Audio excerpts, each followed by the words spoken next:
ಇನ್ನು ಪ್ರಿಯಾಂಕ್ ಖರ್ಗೆ ಕೂಡ ಮಾತನಾಡಿದ್ದಾರೆ. ಬಿಜೆಪಿಯವರು ಆಫರ್ ಮಾಡೋದ್ರಲ್ಲಿ ಆಶ್ಚರ್ಯ ಇಲ್ಲ, ನಮ್ಮ ಶಾಸಕರು ಯಾರೂ ಕೂಡ ಬಿಜೆಪಿಗೆ ಹೋಗ್ತಾ ಇಲ್ಲ ಅಂತ ಪ್ರಿಯಾಂಕ್ ಖರ್ಗೆ ಮಾತನಾಡಿದ್ದಾರೆ. ಬಹಳಷ್ಟು ಶಾಸಕರು ಖಾಸಗಿಯಾಗಿ ಮಾತನಾಡಿದ್ದಾರೆ. ಬಿಜೆಪಿಯವರು ಆಫರ್ ಕೊಡ್ತಿದ್ದಾರೆ ಅಂತ ನಮ್ಮ ಬಳಿ ಹೇಳಿದ್ದಾರೆ ಅಂತ. 100 ಕೋಟಿಯ ಆಫರ್ನ ವಿಚಾರ ಏನು ಚರ್ಚೆ ಆಗ್ತಿದೆ, ಅದಕ್ಕೀಗ ಪ್ರಿಯಾಂಕ್ ಖರ್ಗೆ ಪ್ರತಿಕ್ರಿಯಿಸಿರೋದು.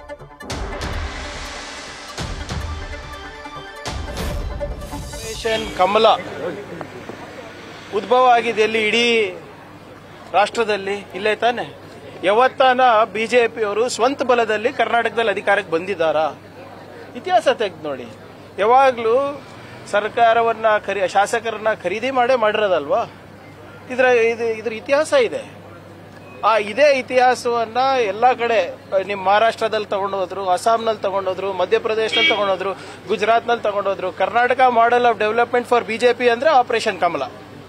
ಸೊ ಆದ್ರಿಂದ ಅವರು ನಿರಂತರವಾಗಿ ಪ್ರಯತ್ನ ಮಾಡ್ತಾನೆ ಇರ್ತಾರೆ. ಎಲ್ಲೆಲ್ಲಿ ಬಿಜೆಪಿ ರಾಜ್ಯ ಬಿಜೆಪಿ ವೀಕ್ ಇದೆ ಅಲ್ಲಿ CBI, IT, ED ಮಾಡ್ತಾರೆ ಫಸ್ಟ್. ಅದು ವರ್ಕೌಟ್ ಆಗಿಲ್ಲ ಅಂದ್ರೆ ಗವರ್ನರ್ ಕಚೇರಿ ಮಾಡ್ತಾರೆ. ಅದೆಲ್ಲಾನು ಕೂಡ ನೋಡಿದೀವಲ್ಲ, ಕೇರಳ, ತಮಿಳುನಾಡು, ಜಾರ್ಖಂಡ್, ಡೆಲ್ಲಿ, ಈಗ ಕರ್ನಾಟಕ.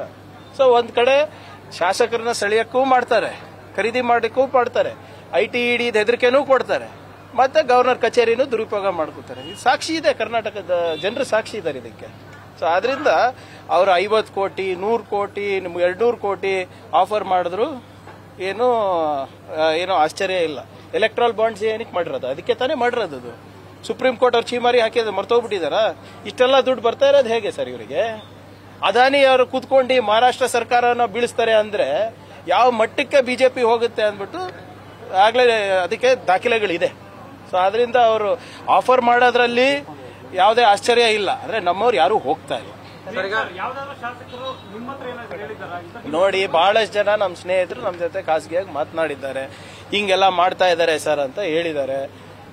ಆದ್ರೆ ಯಾರು ಕೂಡ ಅವ್ರು ಆಗ್ತಾ ಇದ್ದಾರೆ, ಪ್ರಯತ್ನ ಮಾಡ್ತಾ ಇದ್ದಾರೆ. ನ್ಯೂಸ್ ಫಸ್ಟ್ ನಿರ್ಭೀತಿಯಿಂದ ನಿಮ್ಮ ಪರವಾಗಿ.